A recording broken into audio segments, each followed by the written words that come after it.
IPL 5th match ஆன Lucknow super giants versus Delhi capitals மேட்ச்ல Delhi capitals 6 wicket வித்தியாசத்துல வின் பண்ணிருக்காங்க. டாஸ வின் பண்ண டெல்லி கேபிட்டல்ஸ் ஃபர்ஸ்ட் பவுலிங்க சூஸ் பண்ணாங்க. தேர்ட் ஓவர்ல ரன் அவுட் ஆகி போன ரிஷப் பந்த் அண்ட் டீமுக்கு கண்டினியூஸா விக்கெட்ஸ் விழுந்துகிட்டே இருந்தது. ஸ்ட்ராங்கான பார்ட்னர்ஷிப் பில்ட் பண்ண விடாம டெல்லி கேபிட்டல்ஸ் பவுலர்ஸ் ரெகுலர் இன்டர்வல்ல விக்கெட்ஸ் எடுத்தாங்க. டெல்லி கேபிட்டல் சைட்ல லுங்கி நிகிடி 3 விக்கெட்ஸும், நடராஜன் 3 விக்கெட்ஸும், குல்தீப் யாதவ் 2 விக்கெட்ஸும், அக்சர் பட்டேல் 1 விக்கெட்டும் எடுத்திருந்தாங்க. லக்னோ சூப்பர் ஜெயின்ஸ் சைட்ல அதிகபட்சமா அப்துல் சமாத் 36 ரன்ஸும், மிச்சல் மார்ஷ் 35 ரன்ஸும், சபாஸ் அகமத் 15 ரன்ஸும் எடுத்திருந்தாங்க.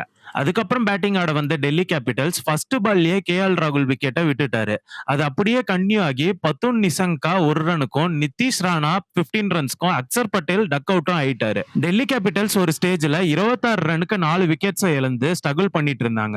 அப்ப கிரீஸ்ல இருந்த இம்பாக்ட் பிளேயரா வந்த சமீர் ரிஸ்வியும் ட்ரிஸ்டன் ஸ்டப்ஸும் ஸ்லோவா பார்ட்னர்ஷிப்பை பில்ட் பண்ண ஆரம்பிச்சாங்க. இந்த பேரை லக்னோ சூப்பர் ஜெயின்ஸ் பவுலர்ஸ்னால பிரேக் பண்ணவே முடியல. சமீர் ரிஸ்வி 70 ரன்ஸும், ட்ரிஸ்டன் ஸ்டப்ஸ் 39 ரன்ஸும் அடிச்சு நாட் அவுட்டா இருந்தாங்க. ஃபைனலா டெல்லி கேபிட்டல் 17.1 ஓவர்ஸ்ல 145 ஃபார் 4ன்னு டார்கெட்டை சேஸ் பண்ணி கம்ஃபர்டபுளா வின் பண்ணிட்டாங்க.